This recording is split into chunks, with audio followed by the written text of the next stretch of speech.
বন্ধুরা, এই দেখো আমাদের বাড়ি একটা বিড়াল এসছে।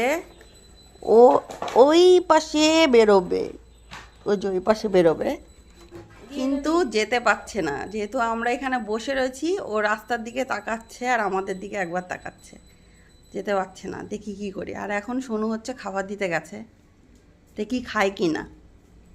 ও না, ও তো খাচ্ছে না, বসে রয়েছে। ওই পারে যাবে, ওই যে রাস্তা ওই দিকে যাবে, ওর জন্য তাকিয়ে আছে। যাবি? ওই পাশে যাবি? হ্যাঁ, ওর লক্ষ্যই হচ্ছে ওইদিকে। বিস্কুট খাবে না ও। তুই শুধু শুধু কেন বিস্কুট দিলি? আমি নিজে খাই।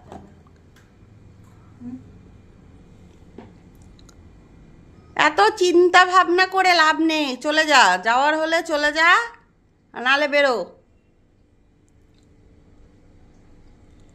যাওয়ার হলে চলে যা, নালে বেরো, যে কোনো একটা। বেরোনোর কথা ভাবছে। ও এবার চলে যাচ্ছে, বললাম এই কথাটা, তারপরে ও বেরিয়েই যাচ্ছে। এই পাশ দিয়ে দেখছে যে যাওয়া যাবে না, তো এখন হচ্ছে গেট দিয়ে বেরিয়ে গেল।